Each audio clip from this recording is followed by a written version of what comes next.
સુરતના અમરોલી પોલીસ મથકમાં ડી સ્ટાફની કચેરી ખાતે ક્રાઇમ બ્રાન્ચની અમરોલી યુનિટનું સુરત પોલીસ કમિશનરના હસ્તે લોકાર્પણ કરવામાં આવ્યું હતું।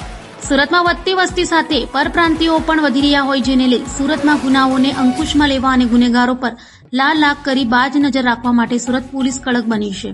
ત્યારે સુરત પોલીસ કમિશનર અનુપમસિંહ ગેહલોતના હસ્તે અમરોલી પોલીસ મથકમાં ક્રાઇમ બ્રાન્ચની અમરોલી યુનિટનું લોકાર્પણ કરવામાં આવ્યું હતું।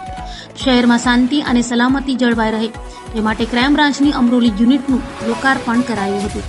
તો શહેરના લગભગ એકદમ અમારા આઉટર વિસ્તારમાં આવે છે, ઝડપથી એના ગ્રોથ થઈ રહી છે। अपना ग्रामीण વિસ્તારના એરિયા ખૂબ ઝડપથી વિકાસ થાય છે, તો શહેર સાથે જો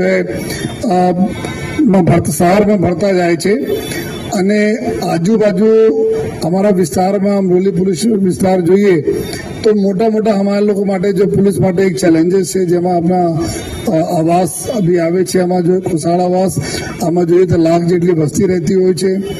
ઘણા બધા જો બહારના આપણા રાજ્ય બહારના લોકો અહીંયા રહેતા હોય, જો કામ ધંધા માટે આવતા હોય છે અને એમાં જ તકના લાભ લઈને અમુક જેવા એન્ટી સોશિયલ એલિમેન્ટ બી આવી જતા હોય છે, જેના લીધે જો આ વિસ્તારમાં સતત જો પોલીસ માટે એક પડકાર રહે છે।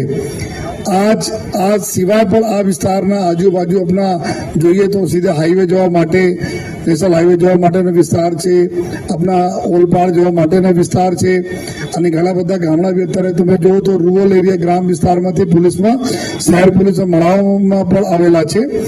અને તમે અહીંયા તો જુઓ તો જો પોલીસ કમિશનર કચેરી છે, આ કચેરી તે લગભગ અગર તમે કન્ટિન્યુઅસ 40-45 મિનિટ જેટલા લાગી જાય છે અહીંયા પહોંચતા જ હોય, અને ક્રાઇમ બ્રાન્ચના ઓફિસર બી દેખો તો અડધો કલાક વધુ સમય લાગે છે અહીંયા આવતા જ હોય। તો આ બધાને ધ્યાનમાં રાખીને શહેરમાં જો અત્યારે સુરત શહેર પોલીસ તરફથી અમુક જો ચેન્જીસ કરવામાં આવી રહ્યા છે, આ ચેન્જીસના હિસાબથી સૌપ્રથમ પાંડેસરા ખાતે એક ક્રાઇમ બ્રાન્ચના યુનિટ ચાલુ કરવામાં આવી હતી જો, અને આ યુનિટથી જો પાંડેસરા જીઆઈડીસી અને આજુબાજુના વિસ્તારોમાં ઘણી બધી જો આ ગુનાહિત પ્રવૃત્તિમાં રાહત થઈ, એન્ટી સોશિયલ એલિમેન્ટ્સ લુખા લફંગાઓના ઉપર કંટ્રોલ કરવામાં બહુ મદદ મળી, કેમ કે આ લોકલ પોલીસ સાથે સંકલનમાં આ બધી યુનિટ કામ કરે છે।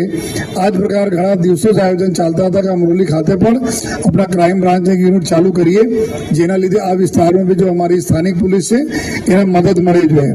તો આજથી ચાલુ થયા છે, એના માટે સર્વપ્રથમ હું ક્રાઇમ બ્રાન્ચના JCP Shri Raghavendra wash, DCP Bhavesh Rojiya, PI Modi અને આખી એના ટીમને જો ખૂબ ખૂબ અભિનંદન આપું છું। સાથે સાથ જે પર્પઝથી આ ચોકી અહીંયા બ્રાન્ચ અમારી ચાલુ કરવામાં આવી છે, આ પર્પઝ બી સોલ્વ થવા જોઈએ।